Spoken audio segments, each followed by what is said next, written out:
dead man's bones and everything unclean.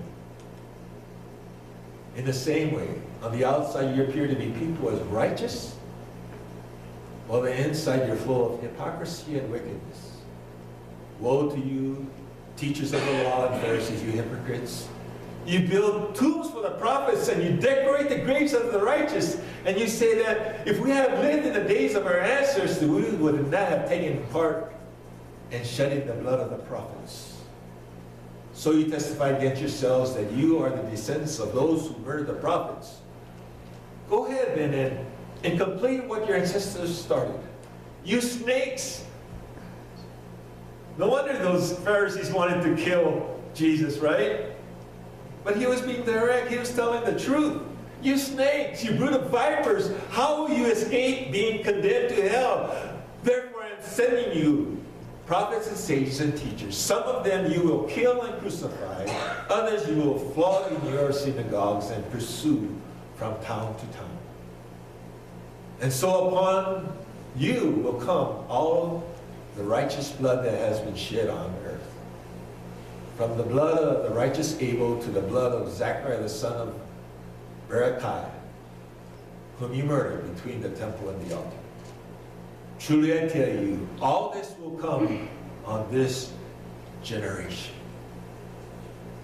Now, listening to this, you would see the one side of Jesus, maybe even some anger here. But why does he say these things? And I think he says, wake up, you guys, look what you're doing. You're blind. Understand what you're doing. Because look at this next verse. Jerusalem, Jerusalem, you will kill the prophets and stone those sent to you. How often have longed to gather your children together as a hen gathers her chicks under her wings. And you were not willing. Look, your house is left to you desolate. For I tell you, you will not see me again until you say, blessed is he who comes in the name of the Lord. You see, when Jesus confronts us with his word, yes, he might be harsh, but his words is for our own good. He's trying to wake us up.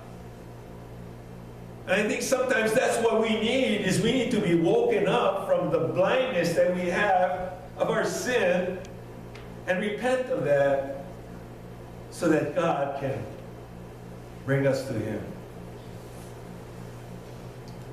And I think that's the whole story of what God is trying to say,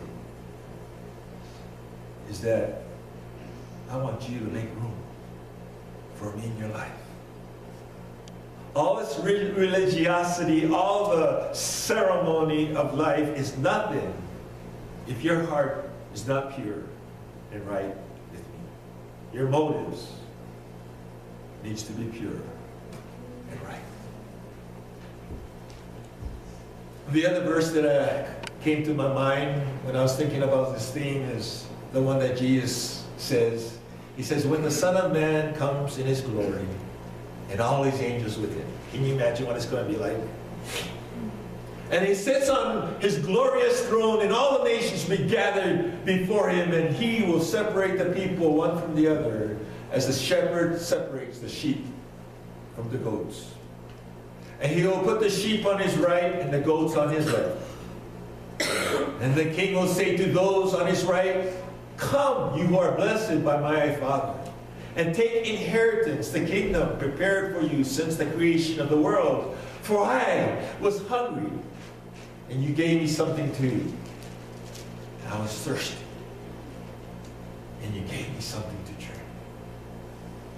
I was a stranger, and you invited me in, and I needed clothes, and you clothed me. I was sick, and you looked after me. I was in prison, and you came and visited me. And then the righteous will answer, Lord, what are you talking about? Right? When did we see you hungry and feed you, or thirsty and give you something to drink? When did we see you a stranger and invite you in, or needing clothes and clothe you? And when did you see you sick and in prison and go visit you? And the king will reply, truly I tell you, whatever you did for one of the least of these, my brothers and sisters of mine, you did for me. And then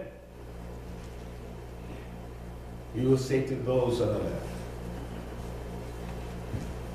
get out of here. Depart from me, you who are cursed. You workers of iniquity. You sinners. Get away from me.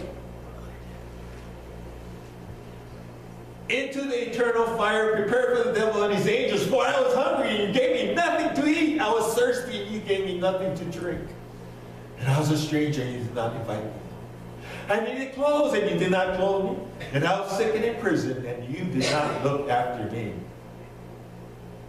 And they also answer, Lord, when did we see you hungry or thirsty or a stranger, need clothes, sick or in prison, did not help you? He will reply, truly I tell you, whatever you did not do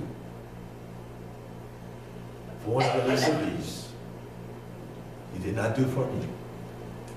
They will go away into eternal punishment, but the righteous to eternal life. Such a powerful statement here that Jesus made. And basically, when I think of the no room phase, I think we're talking about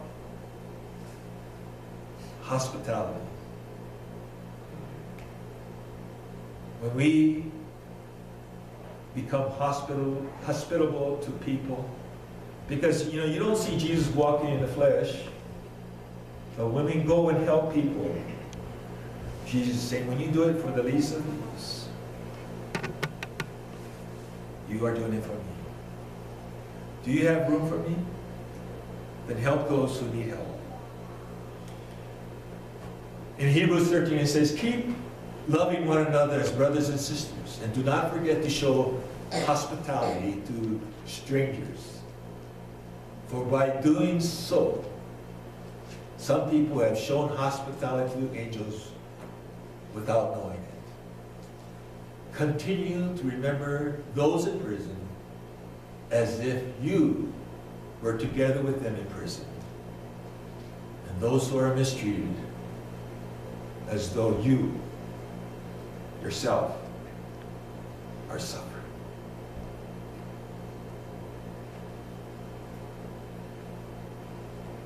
I think we all can improve in this way to make room for Jesus. And it's hard because, we have a lot of needy people in our community.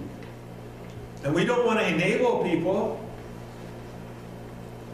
And we don't want people taking advantage of it, right? But we have to use the wisdom of God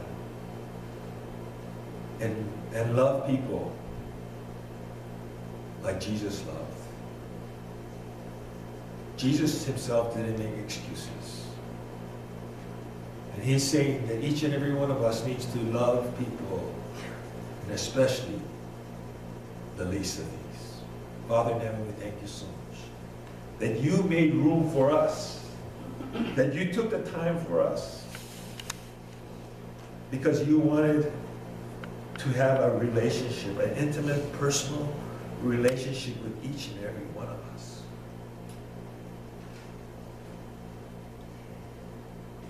And you're there knocking on that door of our heart and said, spend some time with me, come close. Come sit on my lap. I want to love you up. And yet we tend to push you away because we're too busy with our everyday life. And we have no time for you. Lord, help us to make time for you just like you make time for us. In Jesus' name.